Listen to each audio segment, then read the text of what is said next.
Je souhaite maintenant la bienvenue aux représentants du Conseil du patronat du Québec. Je vous rappelle que vous disposez de 10 minutes pour votre exposé, puis par la suite, nous procéderons à la période d'échange avec les membres de la commission et je vous ferai signe à 1 minute de la fin de votre exposé. Je vous invite donc à vous présenter puis à commencer votre exposé. Merci, Madame la Présidente. Merci, membres de la Commission.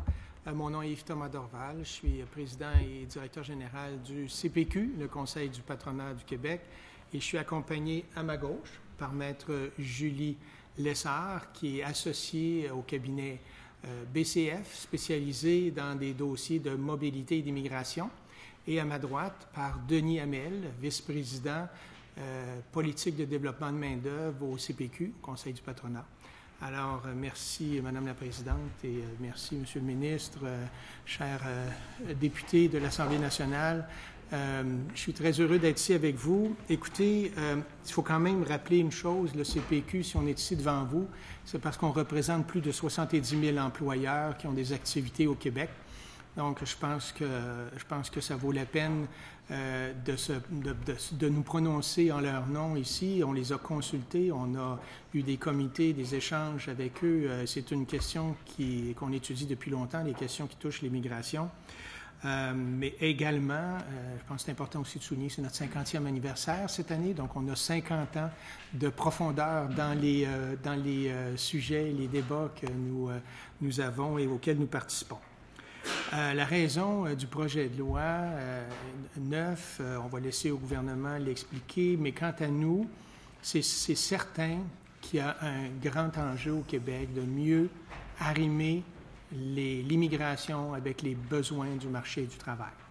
On a présentement environ 118 000 postes vacants dans l'immédiat. On parle d'environ 1,5 million de postes à combler au cours des 10 prochaines années. Vous savez qu'à peu près 54 de ces postes-là à combler dans les 10 prochaines années vont être comblés par nos jeunes qui sont actuellement dans nos institutions d'éducation. Il en reste donc 46 des besoins de main-d'œuvre à combler.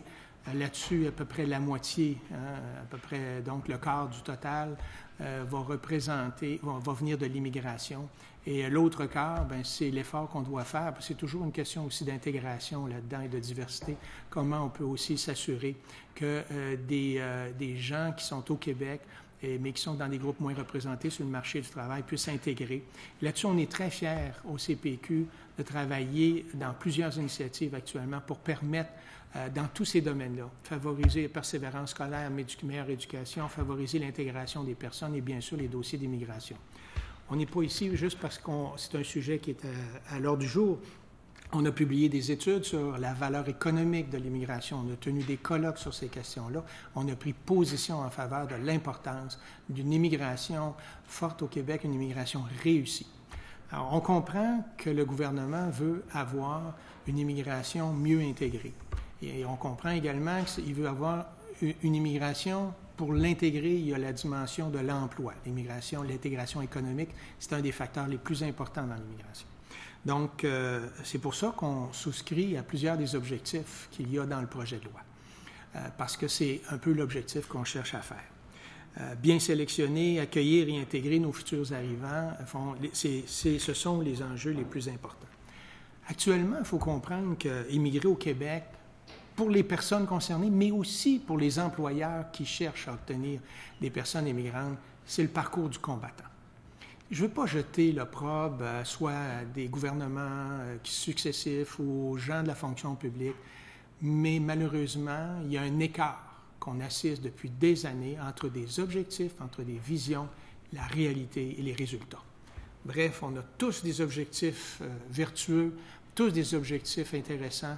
Malheureusement, les résultats sont peu en ligne avec les objectifs qu'on poursuivait. Ce n'est pas une question de mauvaise intention, je n'ai pas la réponse à ça. Probablement que le processus qu'on avait n'était pas adapté aux besoins, mais surtout, nous, on pense qu'il y avait un grand écart entre le processus d'immigration et les besoins du marché du travail, donc l'intégration économique des personnes immigrantes. Est-ce que les employeurs ont leur responsabilité là-dessus? Oui. Nous, on siège comme partie prenante sur plein de tables, on a une responsabilité là-dedans. Mais il reste que le processus d'immigration, c'est d'abord un processus gouvernemental. La sélection, ultimement, les processus en place, l'émission des certificats, des résidences permanentes, etc. Et ça se trouve qu'en plus de ça, on a 2 en niveau de gouvernement. C'est pas de la tarte. J'aimerais ça vous posiez des questions tout à l'heure. Je sais qu'on a juste 10 minutes, mais j'ai une personne à ma gauche qui a beaucoup d'expérience sur ces sujets-là. Vous savez qu'actuellement, dans les autres provinces canadiennes, dans plusieurs cas, en 6 mois, c'est réglé au complet, en utilisant un système exactement comme celui qu'on veut implanter au Québec, le système Arima. Quand je dis on veut implanter, le système existe, mais il n'est pas en opération, j'allais dire, en termes de processus d'immigration. Donc, comment se fait-il que dans les autres provinces, on est capable de partir à partir du moment où on est intéressé à faire une offre, jusqu'à la résidence permanente incluse, à des durées qui sont 6 mois et inférieures à 6 mois? Alors, comment ça se fait qu'au Québec, même si on veut réduire le processus québécois à 6 mois, il faut après ça aller aussi dans le processus de résidence permanente, c'est encore plus long. J'admets toutefois qu'on a des programmes comme l'Expérience québécoise qui peuvent être des voies rapides, et ça, il faut l'utiliser au maximum. Et tout ça m'amène à dire que c'est tellement complexe, toute cette situation-là, que beaucoup de gens se sont prononcés là-dessus. Il y a beaucoup même de décisions qui ont été prises, puis on n'a pas bien compris les tenants et les aboutissants de tous ces éléments-là. Concernant le projet de loi lui-même, donc on souscrit à plusieurs des objectifs qui est de mieux arrimer, de mieux intégrer les personnes. La notion des besoins du marché du travail sont importants. Il y a quand même des éléments qu'on questionne, pas dans le sens qu'on dit on n'est pas pour ou on est d'accord, mais la question, par exemple, de notion d'engagement des employeurs, on ne sait pas ce que ça veut dire exactement. Vous savez, on a l'habitude d'avoir une réglementation toujours plus invasive auprès des entreprises. Fait qu'on veut savoir qu'est-ce que ça veut dire, ça, l'engagement des employeurs. Il y a certaines responsabilités aussi qu'on veut donner aux employeurs de ce côté-là. Donc, il y a des questions de langage à préciser dans le temps. Donc, nous observons un changement aussi majeur d'orientation où le MIDI, le ministère, se donnerait des coups des franges pour prendre en charge tous les services d'accueil. Là aussi, c'est clair qu'au Québec, on avait un problème de coordination entre les différents types de programmes. Donc, la volonté est intéressante, à une condition, c'est qu'il faut que l'administration soit capable de le faire. Et il faut que la coordination soit effectivement mise en place d'une manière efficace. Donc, c'est beau les intentions, c'est les résultats. Et actuellement, il y a un enjeu. Les employeurs qu'on a consultés sont actuellement sceptiques. Alors, j'espère que les sceptiques seront confondus dans le futur. Mais la réalité actuelle, c'est qu'ils sont sceptiques. Vous savez, il y a eu des programmes informatiques qu'on a voulu implanter, il y avait des objectifs, puis à la fin, ça ne donne jamais les résultats. Ça prend du temps. Même qu'on a fait la promesse aux employeurs, à un moment donné, de dire, le système Arima, vous allez même pouvoir l'utiliser. Ce n'est pas un service de placement, mais il y a moyen peut-être de connecter les employeurs avec le système. Ça, ce n'est pas en opération encore. Alors, on ne sait même pas comment ça va fonctionner. Alors, vous comprenez qu'on travaille là-dessus depuis 2015 quand même. Pendant ce temps-là, les autres provinces puis le fédéral, ils l'ont implanté puis ça marche bien. Ce qui nous permet d'être optimistes, c'est qu'au fédéral, c'est le même genre de système, ça fonctionne. Ce qui nous inquiète, c'est est-ce qu'on va réussir à assouplir ces doubles processus-là? Comment on va faire en sorte pour arrimer ça ensemble? Puis comment on va faire en sorte que les parties prenantes vont pouvoir travailler ensemble? Pendant ce temps-là, il y a 18 000 personnes qui étaient sur des dossiers en arriéré qui contribuent aussi au scepticisme là, actuellement. Là. Comment ça se fait qu'on est en des arriérés comme ça? Et là, il y a eu toute la discussion autour de ça. Moi, je ne me prononcerai pas sur est-ce que c'est bon, est-ce que c'est pas bon, ou ainsi de suite. Moi, je me dis, il aurait fallu, dans le fond, transposer ça en opportunité plutôt qu'en menace. Au lieu de dire on élimine 18 000 dossiers, on aurait dû présenter ça comme on va offrir des meilleures conditions pour que les gens aient un système plus efficace, plus rapide, etc. Donc, arriver dans la compagnie. Les employeurs aussi sont inquiets, parce que là, on parle toujours des individus. Nous, on représente des employeurs. Les employeurs sont inquiets parce qu'il y a plusieurs employeurs qui ont actuellement des personnes à leur emploi. Puis même quand on dit, il y a une solution miracle, il y a le PEC, le Programme d'expérience québécoise, il est très limitatif, le PEC. Hein? Il y a des conditions très particulières. Il y a des travailleurs, par exemple, autonomes qui n'ont pas accès à PEC. Actuellement, il y a même des entrepreneurs au Québec qui se font refuser parce qu'ils ne rencontrent pas certains critères. Puis on a même délaissé, il y a quelques années, le fait qu'un étudiant qui était à 6 mois d'obtenir son diplôme, il pouvait appliquer, là, il doit attendre d'avoir son diplôme. Donc, voyez-vous, On a des processus, mais on a donc l'art au Québec de trouver la façon de complexifier tout ça. C'est comme si on aimait en mettre davantage. Chose certaine, Madame la Présidente, je suis très heureux d'être ici avec mes collègues ici et répondre à vos questions. Je vous remercie pour votre contribution aux travaux de la Commission. Nous allons maintenant débuter la période d'échange. Monsieur le ministre, la parole est à vous. Merci, Madame la Présidente. Monsieur Dorval, Monsieur Hamel, Maître Lessard, merci d'être présent en commission. D'entrée de jeu, je souhaiterais dire au Conseil du patronat que moi, je suis en mode solution. J'accueille les critiques que vous formulez à l'égard du ministère de l'Immigration. Puis, tout comme vous, là, on ne jette pas la pierre à tous les gouvernements successifs. Je pense que c'est une responsabilité collective. Puis je pense que tout le monde ici, dans la salle, peu importe le parti, on considère qu'il y a des problématiques en matière d'immigration par rapport au système d'immigration. Il faut réformer. Nous, notre réponse législative, le premier pas qu'on fait, c'est qu'on dépose le projet de loi numéro 9. C'est la première étape et on vise à réformer pour améliorer le tout. Je suis d'accord avec vous quand vous dites qu'il faut éviter de dédoubler, il faut simplifier le plus possible le procédé. Il faut faire en sorte aussi que, à la fois pour les employeurs, mais à la fois pour les candidats à l'immigration, le système soit le plus simple possible et le plus efficace possible. Moi, le message que j'ai à vous livrer aujourd'hui, c'est de vous dire les délais qu'il y avait dans le passé sont beaucoup trop longs et ils sont déraisonnables. On passe du PRTQ vers le système ARIMA pour l'immigration permanente, notamment pour ça, pour faire en sorte qu'il y ait un maillage le plus rapidement possible entre l'employeur et le candidat à l'immigration.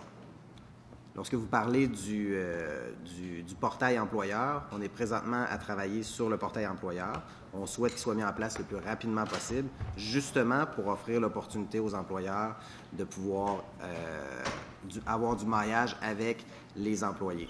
Mais j'accueille votre critique à l'effet que vous êtes sceptique sur la capacité de livraison du ministère de l'Immigration, mais je peux vous dire que pour le gouvernement du Québec, il s'agit d'une priorité, l'immigration, de mieux faire les choses et de faire en sorte aussi qu'on réponde, à la volonté de la société québécoise de mieux intégrer, mieux franciser, mais aussi à la volonté des employeurs de faire en sorte que la main-d'œuvre que l'on va chercher à l'étranger pour s'intégrer au Québec corresponde aux besoins des différentes entreprises. Mais troisièmement, et ça c'est vraiment un critère important, qu'on soit respectueux avec les gens qu'on accueille puis qu'ils puissent s'occuper des emplois dans leur domaine de compétences à l'étranger.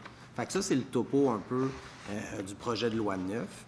Vous disiez tout à l'heure, c'est un peu le parcours du combattant pour la personne migrante. Qu'est-ce que vous pensez que le ministère de l'Immigration devrait faire pour simplifier le parcours du combattant pour la personne qui choisit le Québec? Madame la Présidente, la première des choses, c'est que, puis on a un bon exemple là en place, c'est que si on décide de s'impliquer dans un processus, de s'engager dans un processus, il faut que ce soit prévisible. Que ce soit prévisible et il faut que la durée du processus soit prévisible aussi. Non seulement le processus, mais sa durée. Donc, il faut que l'information soit très claire. Il faut que l'information soit très claire pour le candidat. Je vous donne un exemple, puis je ne vous dis pas qu'il faut le faire ou non, mais actuellement, le système au fédéral, les gens doivent, quand ils appliquent dans le système, avoir déjà, il faut qu'ils analysent les compétences qu'ils ont, puis là, ils arrivent à un certain pointage, puis là, ils savent s'ils peuvent être acceptés ou non. Pas nécessairement pour un emploi, il n'y a pas d'offre encore, mais au moins ils savent qu'ils vont rentrer dans le système et ça peut être revu annuellement. Là, actuellement, au provincial, le système ARIMA, c'est tout le monde met sans avoir de critères à la base, à part certains critères, de base, mais pas nécessairement au niveau des compétences, au niveau, etc.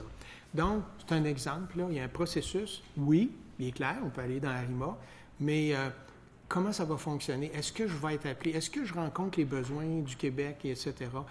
Donc, il n'y a pas nécessairement de filtre. Je ne vous dis pas qu'il faut faire le filtre avant, parce qu'il y a des mérites de faire le filtre après dans la gestion de l'offre aussi. Je veux juste vous dire l'impact de la non-prévisibilité.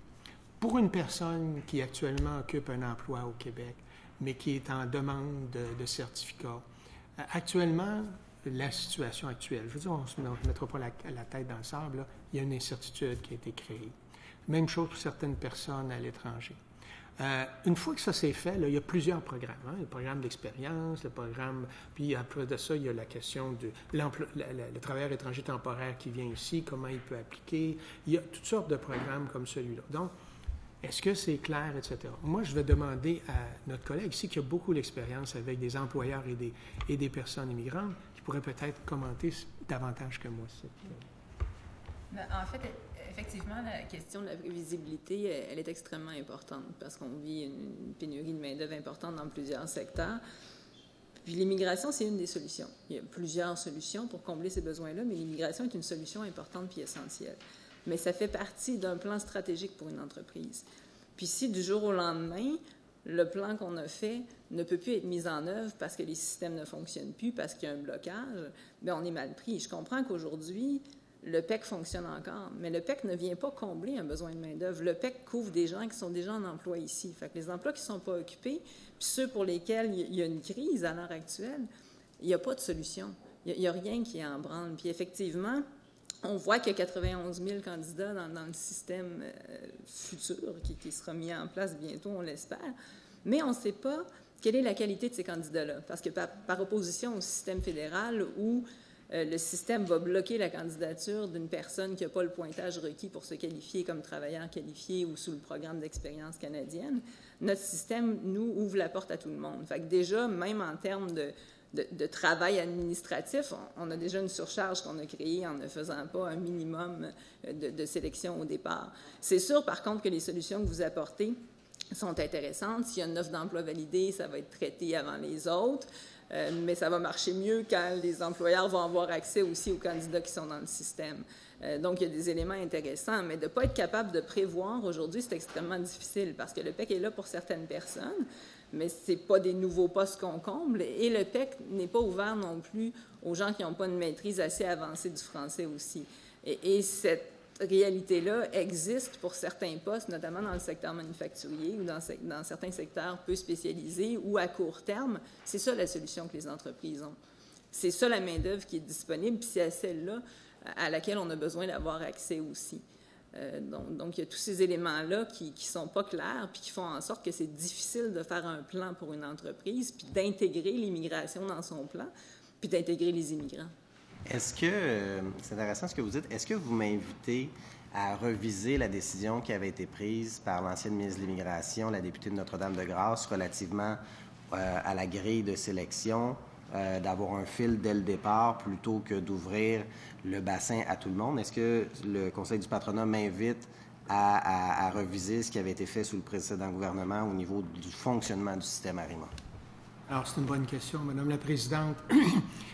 La question est la suivante. J'ai donné ça comme un exemple d'imprévisibilité ou d'incertitude, puis c'est ça que je donnais comme exemple.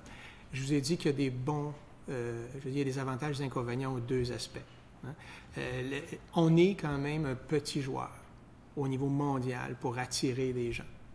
Alors, c'est sûr que quand vous êtes dans une situation, par exemple, une communauté plus anglophone, où est-ce que l'anglais est plus connu à travers le monde, où est-ce qu'il y a plusieurs éléments comme celui-là, puis vous compétitionnez à travers le monde, vous avez plus de marge de manœuvre. Nous, on a quand même des bassins un petit peu plus restreints parce qu'on cherche des gens qui sont soit francophones ou soit qui, en tout cas, démontrent clairement qu'ils vont apprendre rapidement le français puis qui vont être capables de le faire.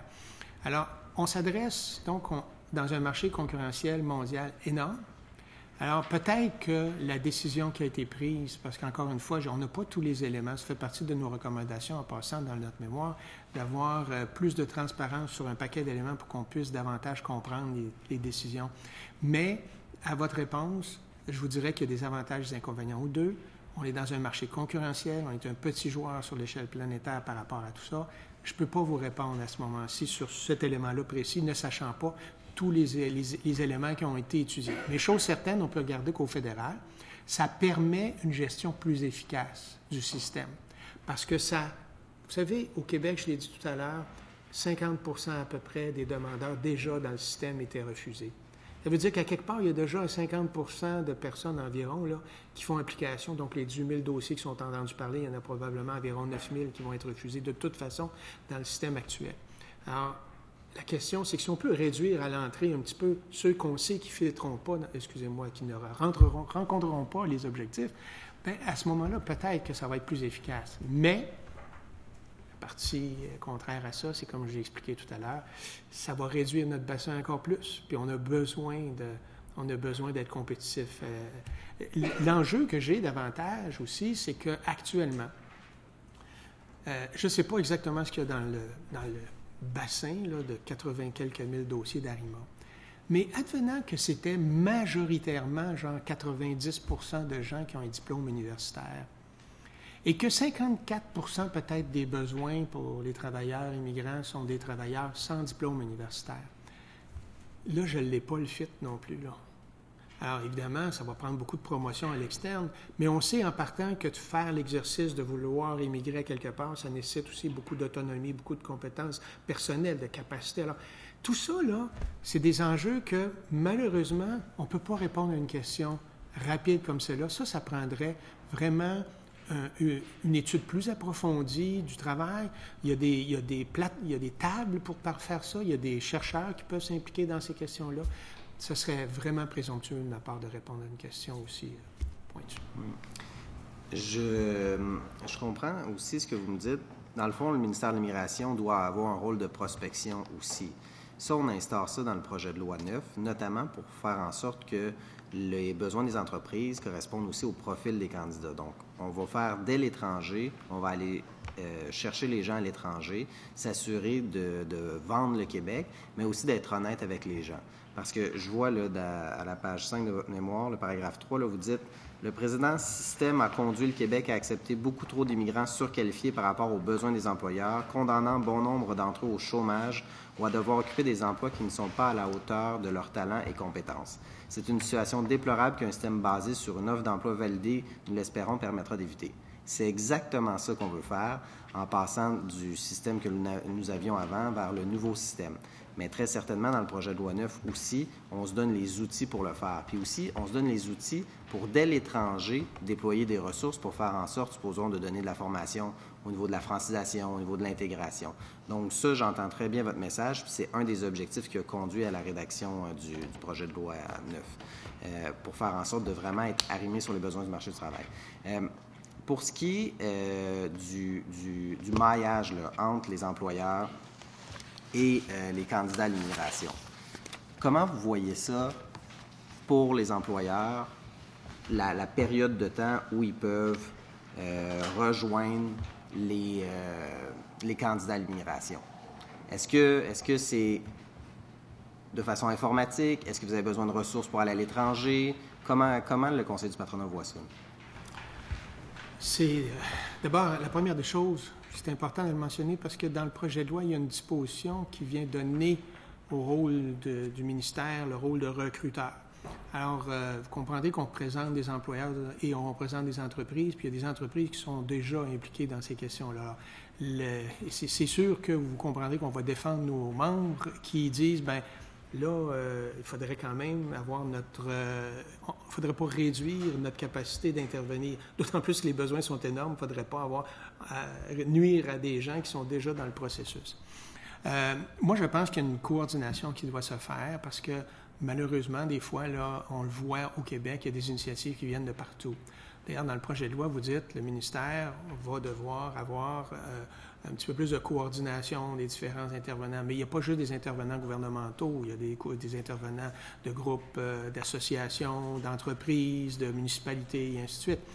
Alors, comment faire ça? Encore une fois, c'est une question qui nécessite d'amener tous les gens à la table et de discuter quelles sont les meilleures façons. Nous, ce qu'on pense, c'est qu'il y a des employeurs qui sont en mesure de faire eux-mêmes du démarchage, des employeurs qui sont en mesure d'utiliser des entreprises spécialisées dans ce domaine-là, qui ont des réseaux par le monde.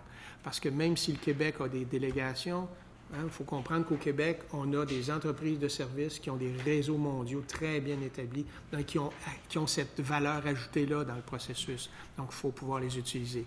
Les questions d'émissions, ça nécessite de l'aide parce que la plupart des entreprises n'ont pas nécessairement les ressources pour planifier les endroits, etc. Les municipalités en font, les associations en font. Comment on fait pour faire en sorte que ce soit vraiment le plus efficace et le plus efficient possible sans réduire jamais l'initiative, parce que c'est ça qui est le pire. Si on commence à tout dicter d'en haut, bien là, l'initiative va être tuée. Est-ce que vous avez, Madame Maître Lessard, est-ce que vous voulez rajouter quelque chose là-dessus? Non, je suis en accord avec vos propos. Je pense que le recrutement, effectivement... Approchez un peu pour qu'on vous entende mieux sur votre micro. Je pense que le recrutement, effectivement, il y a déjà beaucoup d'acteurs qui sont impliqués, puis il ne faudrait pas leur enlever ce rôle-là important parce que c'est des gens qui connaissent bien les besoins techniques. Mais il faut leur offrir un système qui est clair, puis une façon facile, une fois que les candidats sont trouvés, de pouvoir accéder à la résidence permanente ou aux différents programmes qui nous permettent de les amener rapidement pour combler ces besoins-là. On a besoin d'une présence qui est plus large que le nombre de délégations qu'on peut avoir à court terme au niveau ministériel. Donc, de ne pas bloquer ces efforts-là, puis de les encourager aussi, d'avoir un effort collectif pour qu'on puisse recruter le bon talent dans les bons endroits, parce qu'il y a des pays précis où on va trouver des expertises précises. Et ça, les entreprises sont aujourd'hui les mieux outillées pour pouvoir définir ces besoins-là puis identifier les bons candidats. Si vous me permettez, Mme la Présidente, un point, parce qu'il faut être pratique aussi. Il y a 90 des entreprises, c'est des PME au Québec. Elles n'ont pas tous les services, les ressources, etc. Donc, de plus en plus, on doit regarder comment on peut mutualiser les besoins d'un groupe d'employeurs, surtout des PME. Nous, on a des projets dans ce sens-là pour différents domaines. Mais je vais donner un exemple dans la région de Québec actuellement. Bon, par exemple, les compagnies d'assurance, elles sont importantes, mais c'est juste l'exemple que je vais chercher. Elles se sont regroupées dans une espèce d'association pour les aider. Puis la main-d'œuvre, c'est pas juste l'immigration, vous le savez. Alors, on regarde la main-d'œuvre sur le plan de l'éducation, de l'intégration, de l'immigration, de tous ces aspects-là, y compris la formation des gens qui sont déjà au travail, qui vont faire face à des changements technologiques. Alors, il faut regarder ça toujours dans une approche holistique et non pas seulement dire « Ah, l'immigration ». Et c'est ça qui est intéressant quand on mutualise les besoins de certaines entreprises, puis ça va encore plus intéressant pour les PME. Alors, voyez-vous, à Québec, il y a déjà des compagnies d'assurance qui sont mises ensemble. Québec International s'est organisé aussi avec ces gens-là pour organiser des missions et ainsi de suite. Donc, voyez-vous, c'est ça, c'est la synergie. Mais, en même temps qu'on fait ça à Québec, si on fait ça en même temps à Sherbrooke, comme ça à Victoriaville, vous savez, les gens à l'étranger, il ne faut pas se le cacher, soyons réalistes, là, les gens connaissent le Canada, peut-être Montréal, dans le milieu francophone, probablement Québec, mais quand on arrive à Rivière-du-Loup et c'est pas nécessairement connu. Ce qui ne veut pas dire qu'ils ne sont pas capables. En passant, je donne un exemple, à Matane, se sont spécialisés en recrutant des étudiants au cégep de Matane. C'est formidable ce qui se passe là.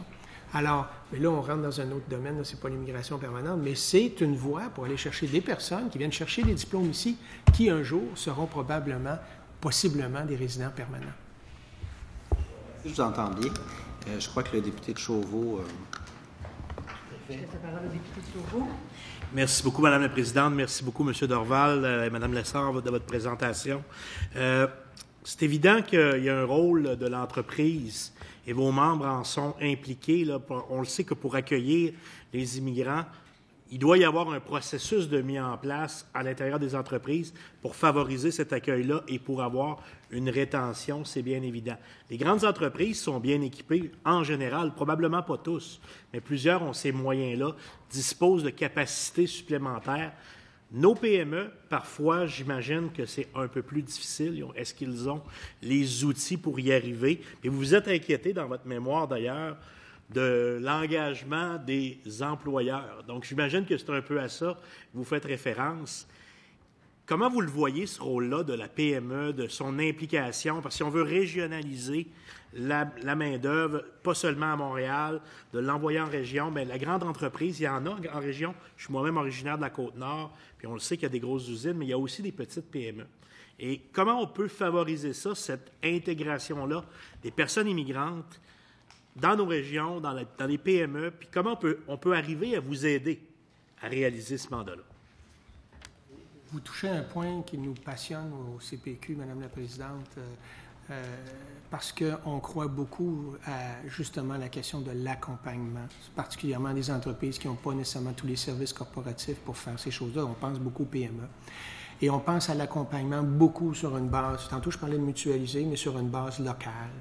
Pourquoi? Parce que c'est plus facile de rejoindre des gens ensemble. Et on a des projets chez nous en ce sens-là. Alors, la question d'engagement dans notre mémoire, c'était plus sur l'angle, est-ce qu'on va imposer des nouvelles règles? Et on a déjà un fardeau réglementaire majeur au Québec, donc il ne faudrait pas en ajouter. Mais l'engagement, il est là parce que nécessité fait loi. Les employeurs ont besoin de main-d'œuvre.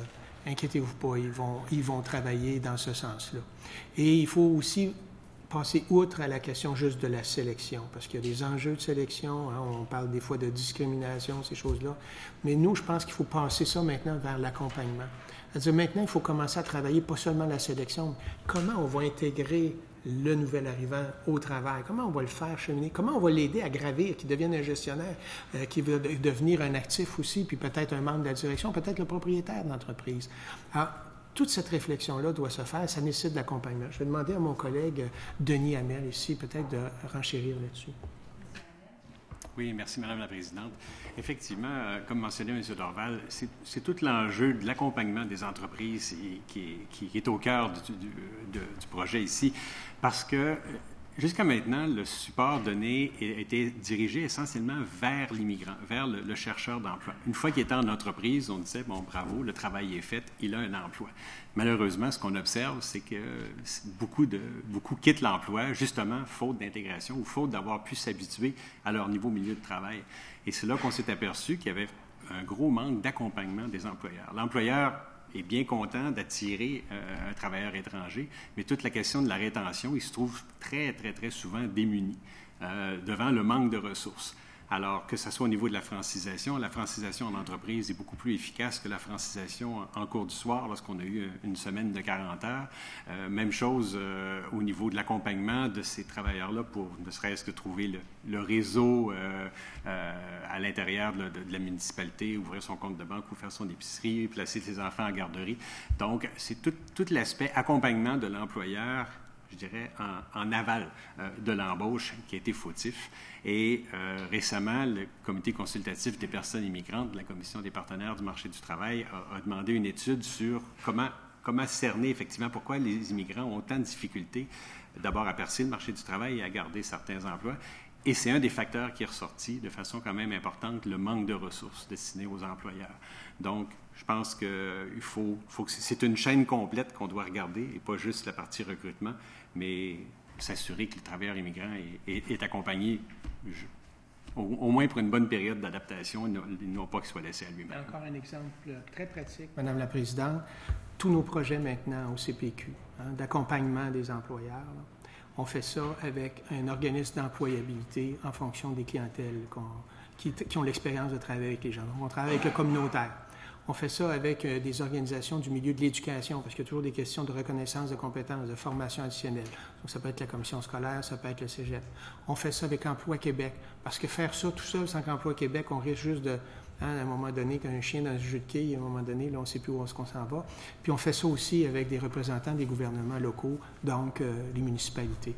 Donc, tous nos projets maintenant sont axés toujours de la même façon. On met à profit, on regroupe ensemble l'organisme communautaire d'employabilité ou d'intégration, d'accompagnement, le CPQ, bien sûr, une institution d'enseignement pour les questions de compétences, formation, et aussi le gouvernement local, la municipalité. Donc, pour nous, c'est très important. Donc, c'est une façon très simple et qui fonctionne parce que là, ces gens-là sont dans leur réseau puis peuvent expliquer qu'est-ce qui se passe, notamment Emploi Québec, auprès des autres. Est-ce que ça peut être quelqu'un du ministère de l'Immigration? Il reste moins d'une minute. J'ai pas d'objection, mais Emploi Québec a déjà des services avec des personnes partout. Jusqu'à quel point... Oui, merci Madame la Présidente. Jusqu'à quel point le meilleur moyen pour... Vous avez parlé de la possibilité de la francisation en entreprise, puis ça, je trouve ça intéressant. Jusqu'à quel point avez-vous sondé auprès de vos membres le nombre en pourcentage ou l'implication que vos membres sont prêts à faire pour favoriser ça, cette francisation-là en milieu d'affaires?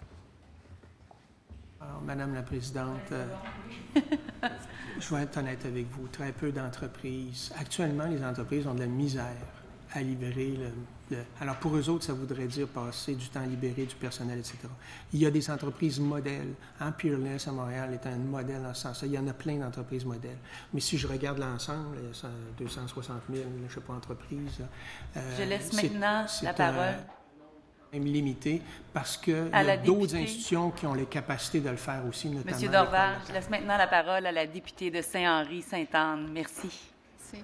Merci, Madame la Présidente. Alors, rebonjour, bonjour à vous trois et merci d'être en commission parlementaire avec nous. Tout à l'heure, M. Dorval, votre ami Pierre Fortin, nous a demandé de vous poser la question suivante. Je ne sais pas si vous étiez déjà arrivé.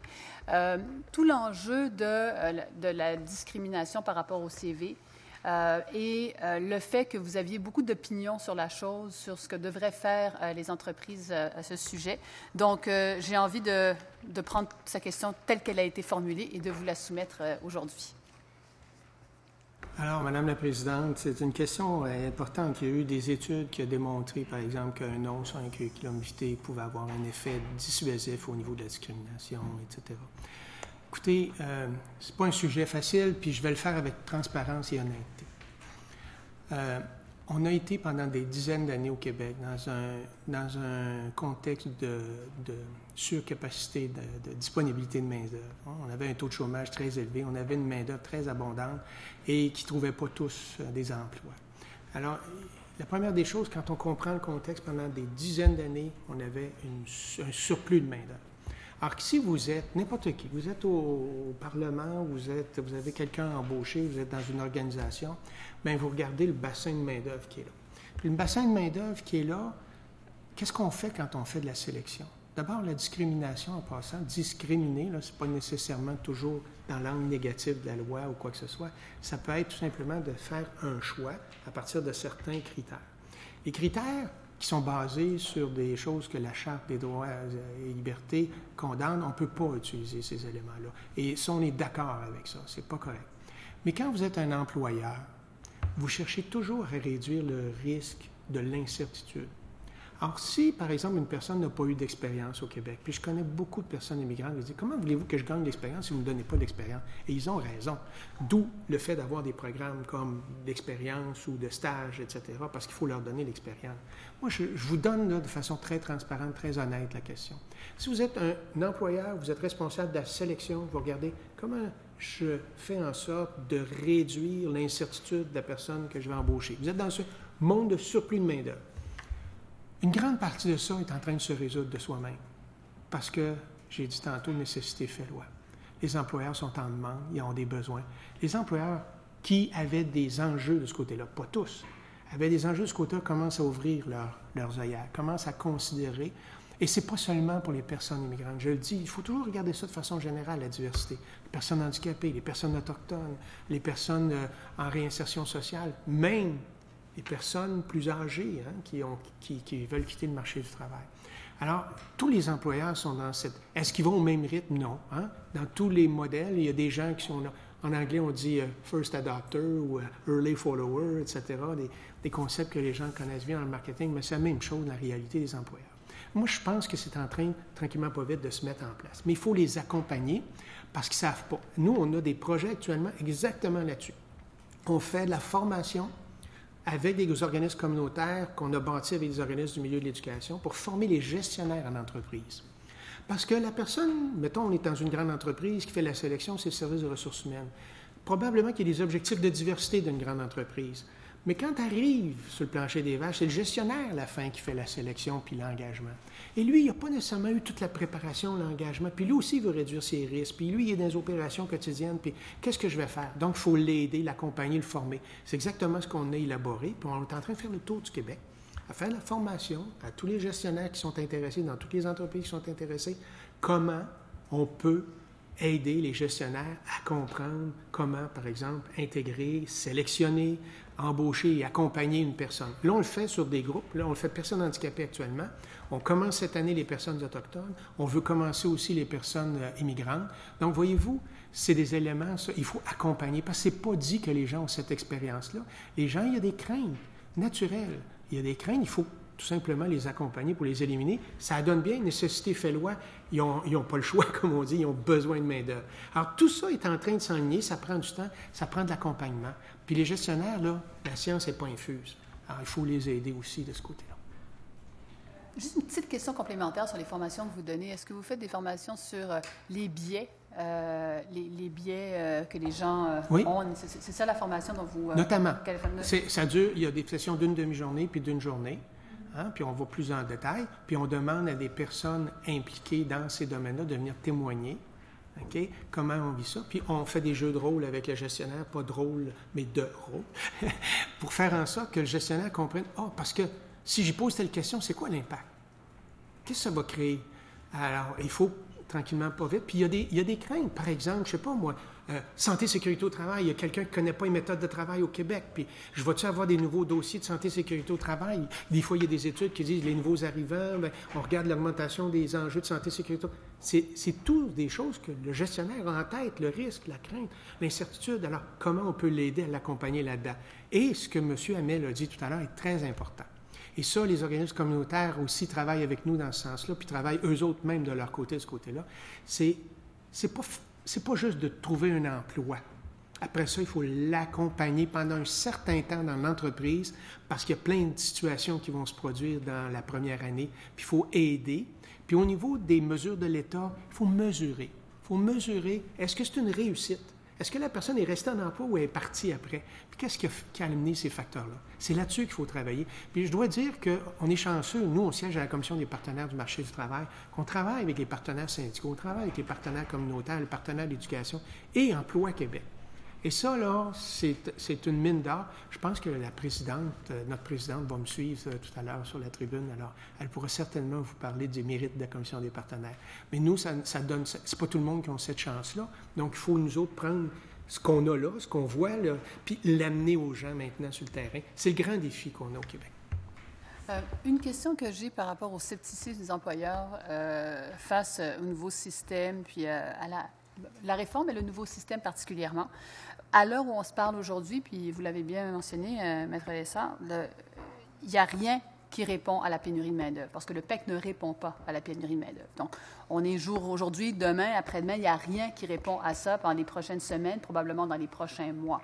Le niveau de scepticisme, quand vous regardez ça, vous vous dites, bon, si le système Arima là, est en place d'ici 3 mois, c'est pas si mal. Si ça va prendre 6 mois, ça va commencer à être... J'aimerais avoir un peu le pouls, en fait, des employeurs par rapport à ce niveau de scepticisme-là, puis jusqu'à où on a, pour ne pas créer une brèche, jusqu'à quel moment on a pour faire en sorte qu'eux, ils se sentent quelque peu rassurés, si vous voulez. Madame Lessard? Bien, c'est sûr qu'à court terme, il n'y a pas de solution permanente. Il y a toujours le programme des travailleurs étrangers temporaires qui permet l'arrivée de travailleurs temporaires pour combler ces postes-là. Mais c'est sûr que c'est moins compétitif puis c'est plus difficile de recruter quand on ne peut pas faire de la planification à long terme puis qu'on vit plus avec des permis de travail temporaires. Mais il y a ce programme-là qui est en place puis qui permet à court terme de combler des postes qui sont vacants immédiatement. Par contre... encore une fois, on revient à la planification stratégique des entreprises. Elles ont besoin d'être capables de prévoir si moi, j'investis dans l'arrivée de ce travailleur-là puis dans son intégration, est-ce que je vais être capable de le garder à long terme? Et là, on n'a pas la réponse encore. Puis à long terme, bien, dans combien de temps? Puis il y a certaines personnes aussi qui vont arriver ici, mais qui ne peuvent pas être accompagnées par les membres de leur famille en fonction de leur qualification, puis en fonction des différents programmes qu'ils vont utiliser dans le programme des travailleurs étrangers temporaires. Fait qu'encore là, c'est plus difficile d'attirer ces gens-là en leur disant « un jour, ton conjoint ou ta conjointe pourra suivre, puis un jour, tes enfants pourront venir aussi ». Donc, on a besoin d'un système à très, très court terme pour pouvoir non seulement pallier des besoins urgents qui vont probablement être encore palliés par le programme des travailleurs étrangers temporaires en première étape, mais qui nous permet quand même de faire immédiatement une planification à long terme puis d'être beaucoup plus compétitif dans l'offre qu'on peut faire aux travailleurs étrangers. Madame la Présidente, le point qui a été touché là est très important. Il n'y a pas une semaine qu'on n'a pas des gens qui nous racontent des expériences difficiles à cause que le conjoint ne peut pas avoir une reconnaissance des diplômes ou ne peut pas avoir un certificat pour travailler dans tel... parce que, par exemple, c'est pas un secteur en pénurie ou que ci ou que ça. Ça, là, c'est légion, particulièrement dans les entreprises là, qui font venir des gens, des fois, à grands coûts là, pour les amener ici, là. Et sans compter que ça prend du temps avant d'avoir la réponse finale là, qui vont rentrer, mais en plus de ça, c'est l'incertitude du conjoint ou de la conjointe. Écoutez, ça, c'est une problématique majeure. Oui, le député de Néligan. Merci, Madame la Présidente. Premièrement, bon 50e anniversaire au Conseil du patronat. Je reconnais l'organisme qui défend l'intérêt de plusieurs entreprises. J'ai une première question très rapide. Avez-vous eu l'occasion de tester le système Arima ou bien est-ce que vous l'avez déjà vu? Alors, Madame la Présidente, non, dans le sens où nous, personnellement, moi, je ne suis pas un immigrant, je ne l'ai pas testé, mais de toute façon, le problème, il n'est pas là. C'est que le système, actuellement, n'est que la constitution d'une banque. Alors, les gens peuvent appliquer, et oui, il fonctionne. Il doit y avoir, je ne sais pas combien de milliers, voire de dizaines de milliers de dossiers actuellement, mais la question de l'offre, hein? Et puis en passant, peut-être qu'il y aura des petits ajustements à faire au début. Tu sais, au fédéral, c'est pas arrivé comme ça non plus. Ils ont appris avec 1 an, 2 ans, 3 ans. Puis ça va arriver au Québec aussi. Le problème qu'on a, c'est que le système, il est là, pas avec l'employeur, cependant. Nous, ce qu'on dit, c'est qu'il faudrait que l'employeur puisse avoir accès aussi, là. Ça, c'est un enjeu important. Mais surtout, c'est qu'il n'est pas opérationnel. Puis notre crainte, c'est que si on attend l'adoption du projet de loi aussi, bien, il y en a que ça va faire presque 1 an à la fin, qui vont avoir déjà mis leur CV, puis ils n'auront toujours pas eu la possibilité d'avoir... À la lecture de votre rapport, dans la partie incertitude, vous avez dit « Nous déplorons en plus l'absence de mesures transitoires dans le projet de loi qui permettrait au ministre d'assurer une forme de continuité dans le traitement des dossiers.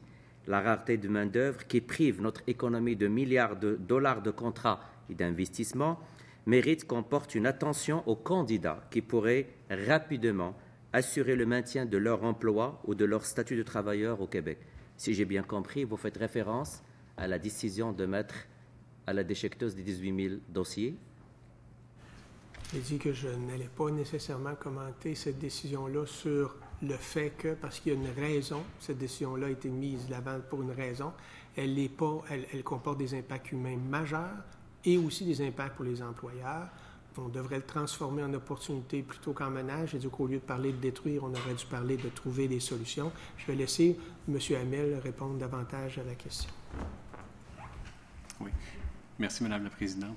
Effectivement, il y a un vide actuellement. Nous, ce qu'on veut amener à la Commission, c'est la voix des employeurs qui nous disent depuis une semaine ou deux, j'ai des travailleurs qui sont présentement chez nous, qui sont dans l'incertitude, on a de la misère à avoir de l'information, à savoir vont-ils rester, vont-ils partir. Des candidats qui espéraient venir, souvent des employeurs ont eu des contacts avec des candidats à l'étranger, puis disent, bon, j'attendais, j'en ai vraiment besoin, travailleurs ou travailleuses spécialisés. Là, on se retrouve un petit peu dans le brouillard. On se retrouve un peu beaucoup dans le brouillard à savoir ces gens-là vont arriver quand? Est-ce qu'ils vont arriver? Est-ce que Arima va arriver très rapidement, d'ici 2, 3, 4 mois? Est-ce que ça va prendre encore du temps? On risque de perdre. Donc, il y a beaucoup de crainte de la part des employeurs de perdre ces bons candidats-là. Alors, on invitait, dans le fond, ce qu'on invite, c'est le ministère à avoir un processus rapide pour aller chercher les bons candidats qui sont susceptibles de combler les postes vacants. Puis, M. Raval le disait tantôt, on a 118 000 postes vacants actuellement, dont à peu près 60 % qui sont des postes nécessitant peu ou pas de qualification. C'est important, et c'est là qu'on perd effectivement. Vous avez sûrement vu des histoires d'entreprises qui actuellement sont obligées de refuser des contrats, ou voire même mettre en veilleuse des projets d'expansion faute de main-d'œuvre. Alors, est-ce qu'on peut trouver une façon pour rapidement aller rejoindre ces candidats-là qui comblent vraiment un besoin actuel? Justement, en fait, c'est à la lumière de la présentation. Vous avez dit qu'il y a présentement, on parle de 118 000 postes à combler immédiatement. On parle de presque 1 million pour les 10 prochaines années. Si j'ai bien compris que pour vous, avant d'arriver au projet de loi, il ne faut pas se priver l'économie québécoise, notamment par de la prospérité. Il ne faut pas priver l'économie québécoise d'une main-d'œuvre qui existe déjà sur le territoire, notamment faire référence à l'arrêt du traitement de ces 18 000 dossiers en attendant la mise en place de l'ARIMA. Est-ce que c'est ça que vous voulez nous faire comprendre avec ce paragraphe? Oui, Madame la Présidente, malheureusement, je suis mal faite, Madame la Présidente. Moi, j'aime ça contexter puis comprendre ce qui est derrière. Vous savez, à la fin, là, même si on traitait les dossiers, si on arrive au quota avec le fédéral, ça va attendre. Vous entendez pas bien? OK. Je m'excuse. Alors, il y a une question de nombre aussi à la fin. Hein? C'est-à-dire que le fédéral aussi, il y a le processus après, là. Le processus du fédéral est enligné sur les ententes qu'il y a aussi sur des quotas, c'est-à-dire le nombre de personnes qu'on va accepter ou non. Alors, la question ici, qui est légitime, je ne vous dis pas que la réponse, elle est bonne ou non, mais la question est légitime. Si on a un objectif de X milliers de personnes, okay, puis qu'on veut qu'ils soient arrimés au marché du travail, même si on voulait faire les deux en même temps, la cible maximum d'immigration que vous avez ne vous permettra pas nécessairement de traiter tous ces dossiers-là. Ce que je suis en train de vous dire, je n'ai pas la solution. Je vous dis juste qu'on parle beaucoup là, au Québec de toutes ces questions-là, mais il y a plein de complexités, plein d'éléments derrière ça qu'il faut comprendre. Puis je ne les connais pas moi-même tous. C'est pour ça que je vous ai dit, le parcours du combattant, même pour nous, il est là. Monsieur le député de Néligan? J'ai de la misère à comprendre une chose. Là, vous avez une entreprise au Lac-Saint-Jean qui vous dit, écoutez, j'ai un besoin réel, créant de la main-d'œuvre. On a un projet de loi qui va prendre des années, des mois avant qu'on commence à voir le fruit de cet arrimage. Et là, qu'est-ce qu'on va faire avec le besoin immédiat de ces entreprises? Comment on va répondre?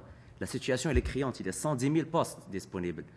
Il y a des projets qu'on a mis sur le hold parce qu'on n'a pas la main-d'œuvre nécessaire pour répondre à ces projets d'investissement. Et de l'autre côté, on a de la main-d'œuvre qui est disponible déjà et on a pris la décision d'arrêter le traitement de ces 18 000 dossiers. C'est ça ma question. Madame la Présidente, très rapidement, vous dire simplement... Bon, je vais vous arrêter parce que je dois laisser la parole à la députée de Marie-Victorin. Vous aurez alors l'occasion de lui répondre. Merci, Madame la Présidente. Justement, j'allais faire du pouce sur ce que disait mon collègue Denis Ligan. Et je sais que vous ne voulez pas commenter spécifiquement la décision d'annuler les 18 000 dossiers, mais vous référiez quand même à un effet sur les employeurs. Est-ce que vous pouvez nous en parler davantage? Est-ce que c'est au niveau de l'incertitude que ça peut créer au sein des entreprises? Comme Mme Maître Lessard a dit tout à l'heure, les entreprises font des plans, des stratégies, puis ils disent, bon, voici, j'ai tant de postes à combler. Puis là, dans la façon de régler leurs enjeux, bien, ils vont avoir peut-être de la main-d'œuvre temporaire. En attendant, ils vont avoir toutes sortes de moyens. Il n'y a pas un seul outil. Puis là, on calcule tout ça, puis on dit, OK, si la personne arrive, elle passe dans le PEC, ou si la personne arrive, elle n'est pas arrivée encore. On l'a recrutée, mais il faut qu'elle passe à travers l'autre programme pour l'offre déjà de l'employeur. Là, il y a plusieurs éléments. Donc, l'entreprise fait son plan. Elle envisage différents moyens. Puis là, d'un coup, on dit, bon, on va arrêter ça, là, on va stopper ça pour le moment. L'impact est énorme pour les employeurs. Donc, ça répond aussi à la question de votre collègue député juste avant, Madame la Présidente. Alors, le point ici, c'est, dans le fond, on a besoin de beaucoup de personnes au Québec. Beaucoup de personnes de tous les bassins. Les étudiants, les personnes handicapées, les personnes autochtones, etc., les nouveaux arrivants. On n'a pas le moyen, on n'a pas le choix de ne pas bénéficier au maximum de toutes les opportunités à cause des emplois. Et l'immigration est importante là-dessus. Donc, les cibles d'immigration aussi sont importantes. Vous savez, le milieu des affaires a dit qu'on voudrait beaucoup d'immigration. Mais l'immigration, il y a le travail temporaire, il y a toutes sortes de choses. Ce qu'on dit simplement, c'est au niveau des employeurs, si on change le processus en cours de route, s'il y a un arrêt, c'est comme n'importe quoi. Si vous arrêtez à un moment donné votre production, bien, vous êtes fait, vous avez des commandes avec avec vos clients, etc. Là, actuellement, c'est ça qui arrive. Là, il y a un arrêt, puis là, bien, on se retrouve où? Ce qu'il faut faire, c'est d'accompagner les employeurs, les employés en question, de dire, OK, l'arrêt, là, on va trouver une façon que ça soit encore plus rapide. Pour ça, j'ai dit, il faut peut-être, par exemple, le programme d'expérience québécoise, assouplir un peu les conditions. Donc, il y aura plus de gens qui seront admis dans le programme d'expérience québécoise. Alors, ce sont des éléments comme ça. Mais à la fin, je vous ai dit, c'est très complexe parce qu'il y a des cibles d'immigration puis il y a des ententes avec le fédéral. Parce que le fédéral, on l'oublie. On parle ensemble au Québec, là, mais il y a une autre étape après. Alors, comment est-ce qu'on peut... Et d'ailleurs, je pense qu'il faut que ça travaille davantage là, ensemble. Tout à fait. Puis, au niveau du recrutement, on sait déjà que c'est difficile, donc d'avoir des travailleurs qui ont l'occasion d'occuper un emploi à la hauteur de leurs compétences, avec un diplôme reconnu, des gens qui parlent déjà français. Alors, au niveau de ces 18 000 dossiers, on sait qu'il y en a plusieurs de ces personnes qui sont déjà au Québec. Est-ce que vous craignez que ça envoie un message négatif? Et même, est-ce que vous avez une crainte qu'on puisse perdre ces travailleurs-là à terme? On a déjà été clair là, dans notre mémoire. On dit que ça crée une incertitude et ça crée... c'est clair. Et il y a bien des choses qui peuvent créer des... alors, la meilleure façon, c'est de trouver une solution très rapide et de pouvoir les mettre en place très rapidement. Mais surtout, ça revient toujours à la même chose, d'accompagner les gens. Parce que quand on dit quelque chose puis on ne l'accompagne pas, bien là, les gens sont pris juste avec l'incertitude. Il faut les aider, les accompagner. Le gouvernement, aurait dû, par exemple, prendre les mesures nécessaires pour transférer lui-même, par exemple, les 18 000 dossiers en attente dans le nouveau système ARIMA. À lui poser la question. Merci. Alors, je laisse maintenant la parole. Merci, la députée de Marie-Victorin. Je laisse maintenant la parole au député de Laurier-Dorion. Bonjour. Le temps file. Une question très simple sur le même sujet. Est-ce que vous pensez que l'annulation de 18 000 dossiers, en particulier des gens qui se trouvent déjà au Québec, est en mesure de contribuer à augmenter la pénurie de main-d'œuvre au Québec? En fait, Maître Lessard... On entend bien ici? Est-ce qu'on entend bien ici? Non, on n'a pas bien entendu. Hein? L'annulation des 18 000 dossiers, en particulier des gens qui sont ici, contribue à augmenter la pénurie de main-d'œuvre au Québec? Présidente, la pénurie de main-d'œuvre, d'abord, c'est les raretés de main-d'œuvre qu'on a au Québec. Il y a une rareté de main-d'œuvre dans plusieurs secteurs, dans plusieurs régions. On a des enjeux de ce côté-là. Donc, c'est clair qu'il faut toujours aller chercher le maximum actuellement, parce qu'on est dans une situation de crise dans les faits, là, en termes de main-d'œuvre, de besoin de main-d'œuvre, on est dans une situation de crise. Disons-le simplement, là, 118 000 postes ouverts, 1,5 million, avec chaque année actuellement plus de gens qui quittent le marché du travail que de gens qui en rentrent dans le marché du travail. Si on n'appelle pas ça une crise, mais c'est une crise larvée, mais c'est une crise réelle pour les employeurs. Alors, il faut trouver tous les moyens. Il faut travailler ensemble, tout le monde, par rapport à ça. Est-ce que l'annonce de 18 000, encore une fois, il y en a qui travaillent déjà dans ça, donc ça n'a pas augmenté la pénurie. Ce que ça rend, c'est de l'incertitude par rapport à leur futur, ou l'employeur par rapport au futur de son employé. Ça, oui. Il y a des gens qui sont ici qui ne travaillent pas actuellement. Des étudiants, par exemple. C'est pour ça qu'on a dit, il faudrait peut-être élargir les travailleurs autonomes, les étudiants qui attendent leur diplôme, comment on peut, les entrepreneurs, comment on peut faire en sorte de... Il y a des gens qui sont ni un ni l'autre, qui actuellement ne sont pas nécessairement en situation de travail, qui sont en attente de leur certificat. Beaucoup sont à l'étranger. Je n'ai pas de réponse à ça. Il faut demander aux gens comment on peut faire les deux. Mais à la fin, il faut avoir des cibles ambitieuses. Des cibles ambitieuses de recrutement, des cibles ambitieuses d'intégration. Il n'y a pas le choix. Mais plus on retarde, c'est comme de mettre en arrière là, des dossiers qu'on n'a pas traités après une année. Bien, ils sont toujours là, ces dossiers-là. Hein? Bien, c'est la même chose. Chaque fois qu'on ne recrute pas une personne, c'est une personne de moins qu'on a. Donc, elle s'ajoute aux autres qui s'en viennent. On a dit qu'il y a 1 500 000 postes à combler dans les 10 prochaines années. Alors, si on ne compte pas ceux aujourd'hui, ça serait juste s'ajouter aux autres. Là. C'est beau, c'est terminé. Merci. Merci beaucoup. Je vous remercie pour votre contribution aux travaux de la commission. Je suspends les travaux quelques instants afin de permettre au prochain groupe de prendre place. Merci encore.